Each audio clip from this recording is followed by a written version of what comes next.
Alright, what's up guys? It's another day, and today's mainly just like a maintenance day, getting stuff cleaned up before the parts I ordered came in. I ordered a spark plug, tire tube, some other parts, just to get the bike actually into better condition.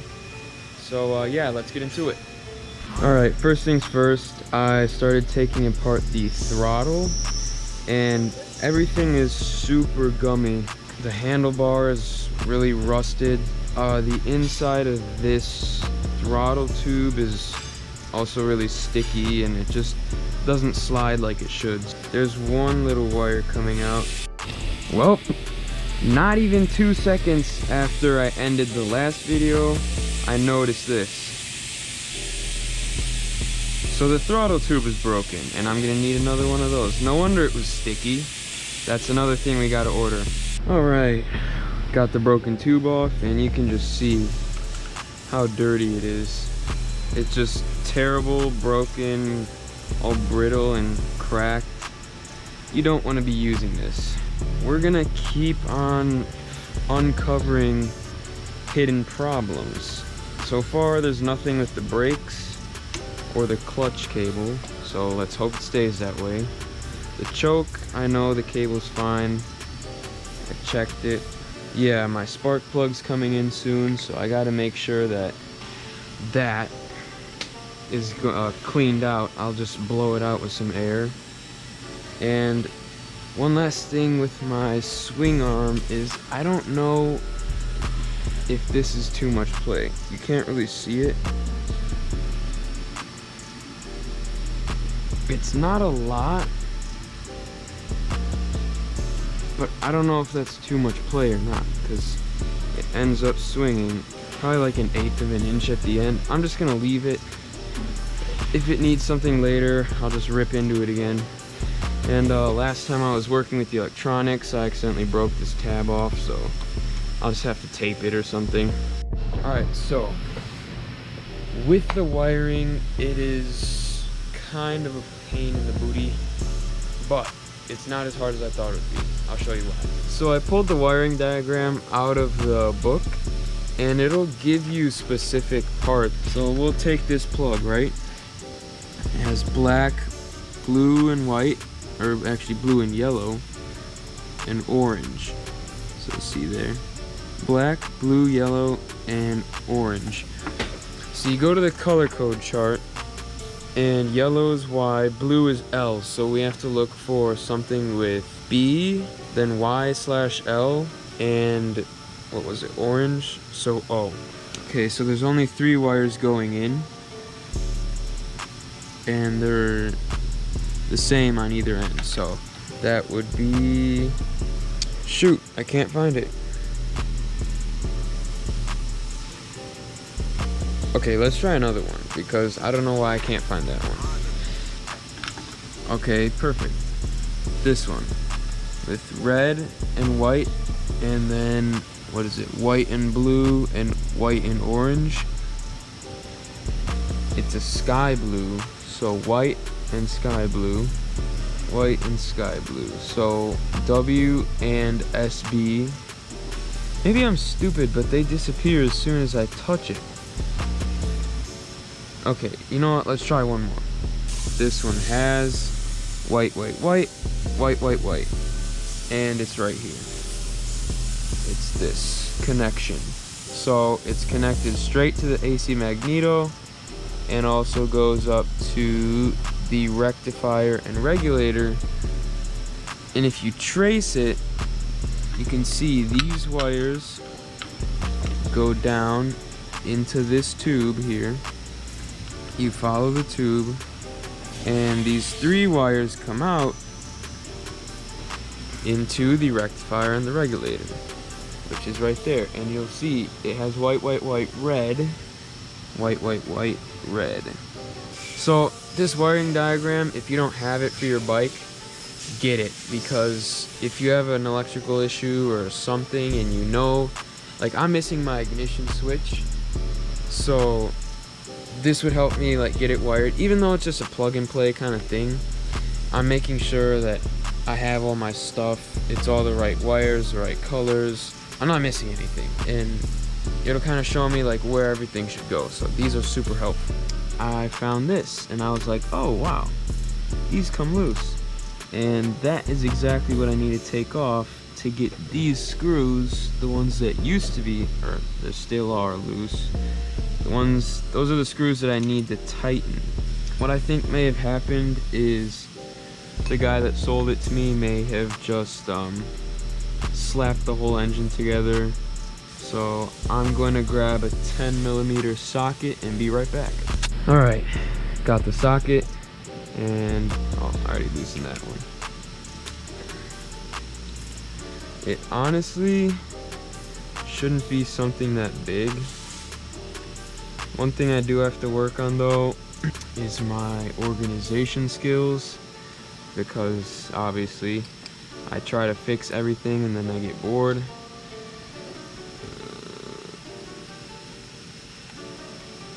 Alright, good, we have cam chain tension. That is the cam for the valves, the cam gear, and the chain. So if it's loose, you should probably replace that or the tensioner. This is all good though. I just need to tighten those screws. Hopefully they weren't loose for a reason, because I would really hate to find out when I try and start the bike. That would suck. Anyway though, let's get to it. Alright, got the wrench, and literally it was so easy that the other guy couldn't even do it. Now I don't think there's a torque spec, and I don't want to check, so I'm gonna just get it pretty snug. That's snug. Now we put the cover back on. I'm guessing, yep.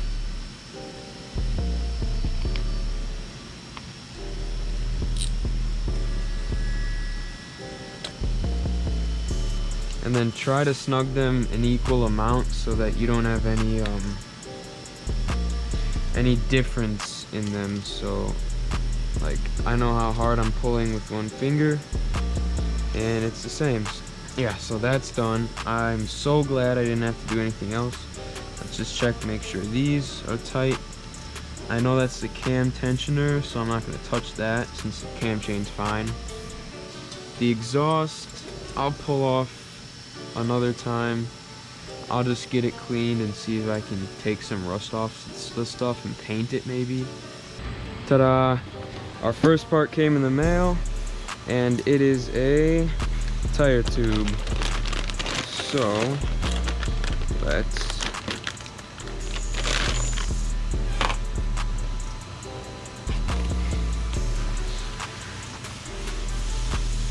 looks good.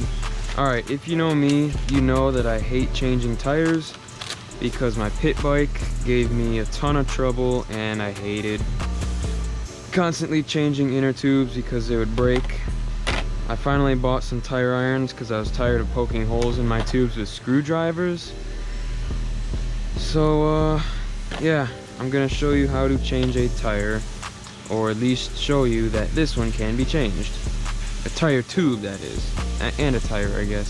So to change a tire or tube on a motorcycle, you want to get stuff out of the way. So with these irons, the tire irons, you're going to be sticking them in and pulling like this, and so you don't want any brake disc or sprockets in the way. So I would protect your brake discs before you protect the sprockets, but since mine are drum brakes, I'm just putting the sprocket down there. So that we want out of our way. It helps to have it on an elevated surface, but you can do it on a floor. First thing you're gonna do is, if your tire has a rim lock, unlock that, and also take this nut off, or at least loosen it so the stem can push in, and make sure there's no tire pressure in it, because we're gonna want to, you know, get it all wobbly.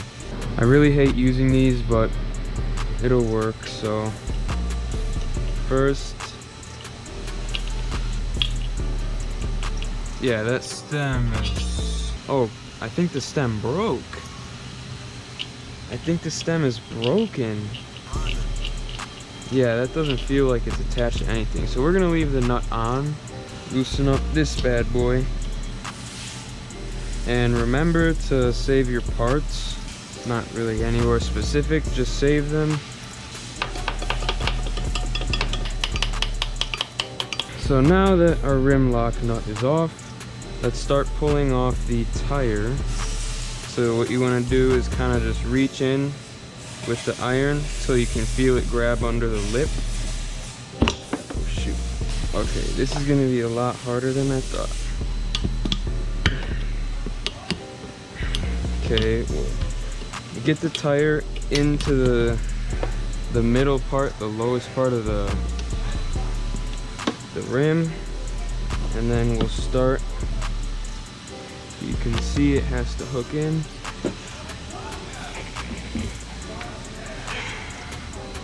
Just like that. Hold it with your hand, reach in, make sure you can get in. So pull this. Okay.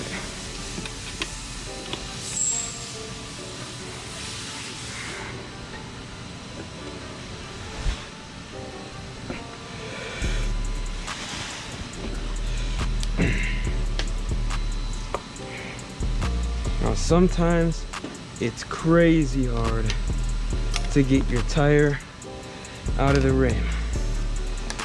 Maybe I'm doing something wrong, but oh my god. It makes you sweat a ton. It could just be because it's an old tire.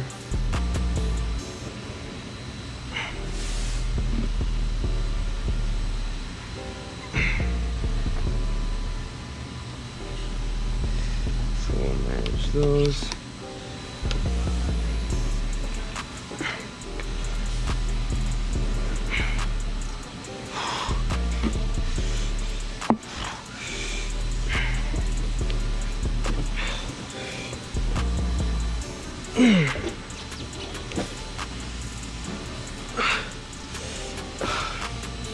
Holy.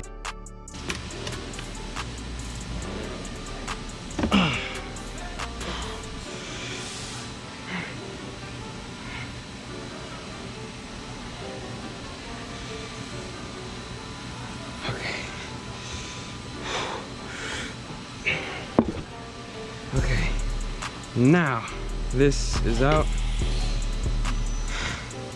You pull out your middle one, move over. Make sure you get under the bead.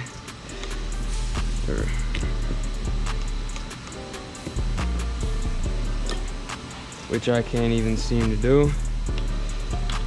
So we'll stick this bad boy in here to kind of hold it. Also, these are for if you want to protect your rims. Slip it on and voila. I don't really care.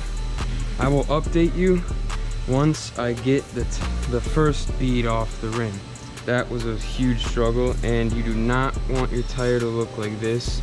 Make sure you get underneath the bead and not on top of it, because then it'll look like a beginner did it. I only got half off just to show you that now that you know it, you can physically hear a pop when it comes off. So now that it literally popped off, you can just put your tire irons in and keep alternating. So take out the middle one each time.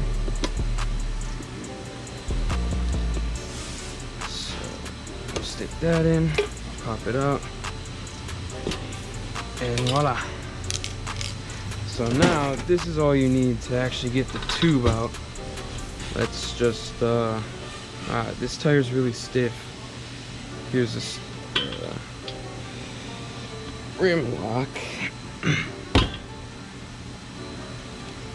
Let's start pulling out the tube. So now we can take off the nut. Yeah, so the stem completely ripped out of the tube, which is exactly why it won't hold air. So that's trash. Let's pull the stem out. put the new tube in, we'll start by pulling off the cap and the first nut. What this nut does is basically when you tighten this one down to keep the stem from wobbling, sometimes what happens is if you tighten it too much, it'll rip off like that one did, because it'll just tighten and pull the stem out of the rubber. So what this does is actually goes against the rim, and you're tightening against the nut and not the rubber. So it'll just sandwich the rim and keep the stem in place, but there's still a little bit of play in the rubber. So you're not damaging anything, and it's actually keeping it safer, and you can tighten this. Just don't go crazy. Okay, so the harder part is feeding the tube into the tire. So start up by, I guess, facing it towards you, the stem hole, opening up the tire with your hands, and shoving the tube in. Now trust me, this makes it easier for the whole rest of the tire. Stem going in, push the tube down so there's more room for your hands. The hard part is actually getting it in there, because you can't see it, but the other side of the tire is literally touching my finger, and you can see through the hole. Let's see if I can get a tire iron under this side of the tire and pull it open, and then just keep it underneath the sprocket. Look at that, actually made it way easier. We'll slip the nut on. My fingers are so weak right now, I can barely even hold the nut. I have most of the tube inside the rim. I just need to get like the last quarter. So what I'm gonna do here is get some of it on with my knees. Kind of use your weight to your advantage so you don't risk poking the tube. Okay, so now we got pretty much half of it done. The last half is the hardest part by far, because you don't want to poke your tube. You don't want to pinch it up against the rim with these tubes, because they'll basically just cut a hole in them, and you'll have to go through all the pain of changing it again, which I have done several times. And trust me, you do not want to do that. So it pays sometimes to take an extra minute or two. It helps sometimes to feel underneath and see my fingers in there. I don't know if you can see that, but I'm pushing the tube away from my tire iron and using my knee to weigh it down again. So you get your fingers unstuck, kind of do the same on the other side. Again, I'm feeling, making sure I'm not pinching anything, and using my knee to keep it down. Trust me, take your time. So we'll get in again, push the tube in, pull the tire over, and take the iron out. Just put your finger in, feel for the tube, and the last bit is definitely like 90% of the work. I can barely even get my fingers in. Someone's freaking playing with me, I think.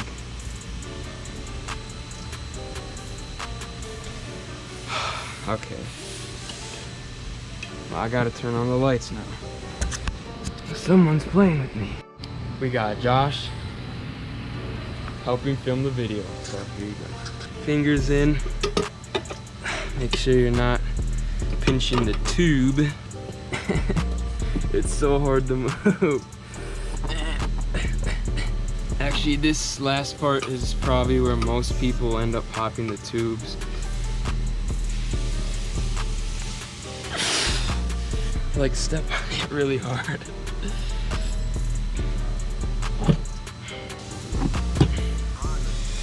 Okay, we're almost done.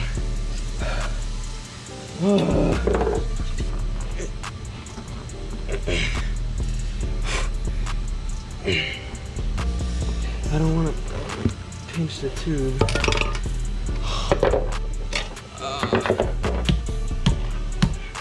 I'm so tired, but thank you, Josh, for filming.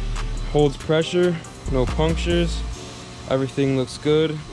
I would suggest if you ever change more than one tire, or change any tires at all from a motorcycle, buy tire irons. They don't bend like screwdrivers, they don't poke holes like screwdrivers, and sometimes you can get the kits with these, which I don't really use, but they're super useful, and they will save you a ton of pain and tears if you cry, and blood if you cut yourself with a screwdriver like I would. But yeah, it's all finished.